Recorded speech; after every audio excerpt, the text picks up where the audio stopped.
thermal exchange technology improves, we won't need the large scale temperature differences.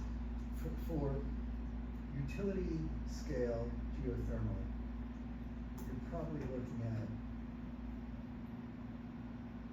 400 to 500 degrees Celsius at a minimum.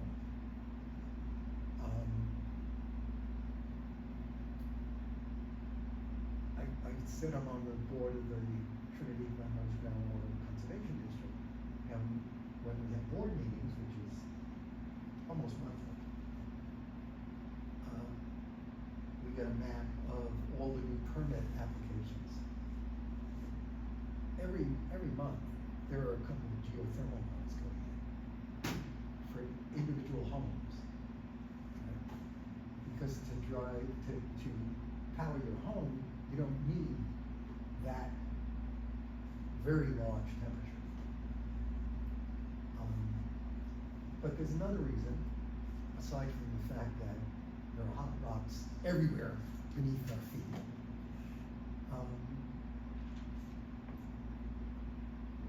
As we get off oil and gas, there is a huge number of highly skilled, well-trained oil field workers.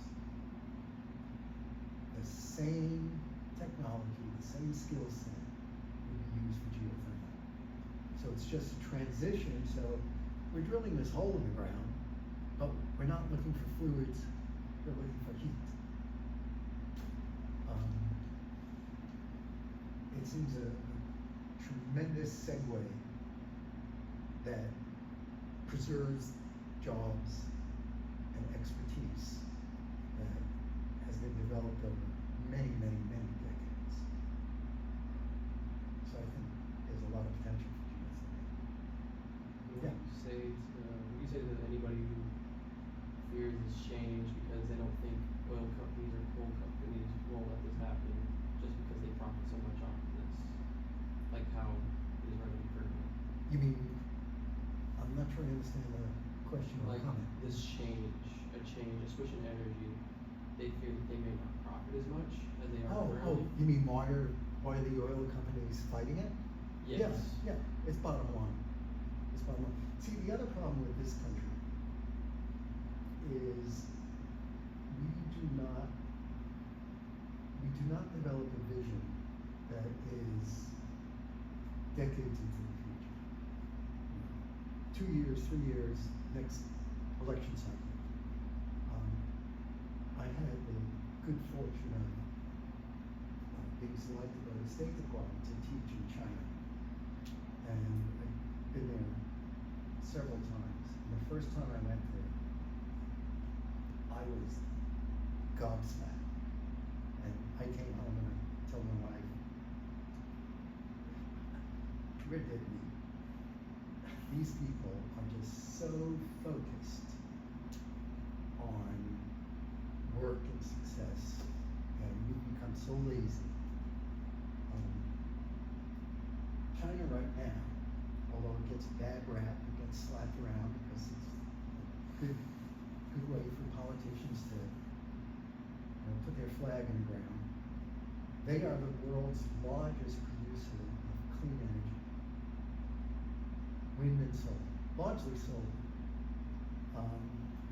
We're abandoning it.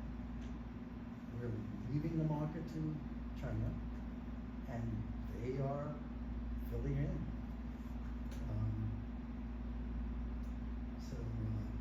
You feel like, because you must remember, I barely remember, but in the 80s it was people getting upset because Japan was really being competitive and building these great cars that were fuel efficient. And Korea. Korea's doing, Hyundais are great and stuff. From what I understand, China's making these electric vehicles that are really pretty impressive.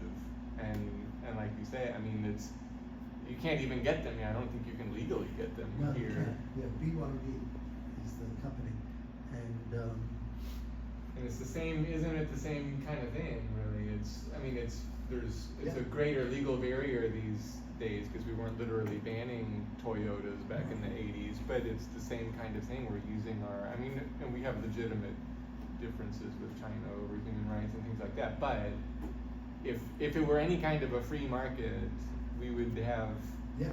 Chinese electric vehicles all over the place now. Yeah, yeah, and you do, except for, Right. you know.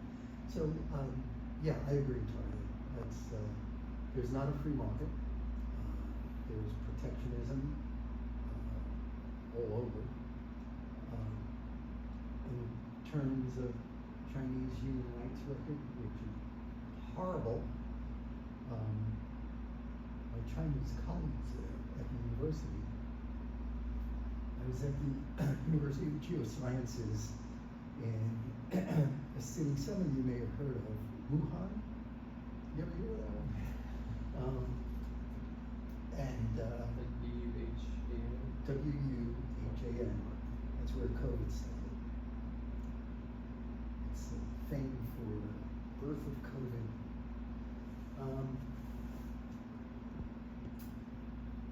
When you talk to them,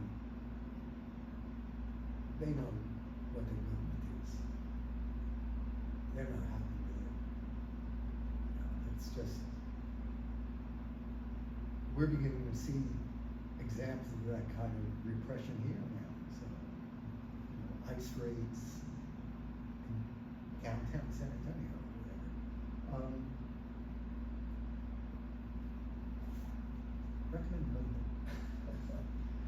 Sinclair Lewis. It Can't Happen Here. Have you read it? Oh, it's brilliant. Scary as hell. Brilliant.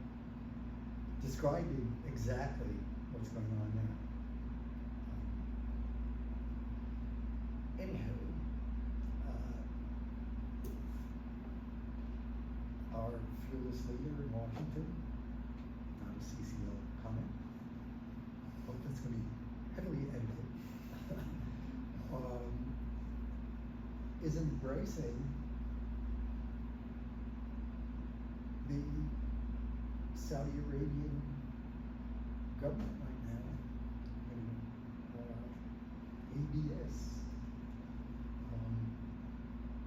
even though they murdered and dismembered a Washington Post correspondent when he visited the Saudi embassy. I think it was in Paris.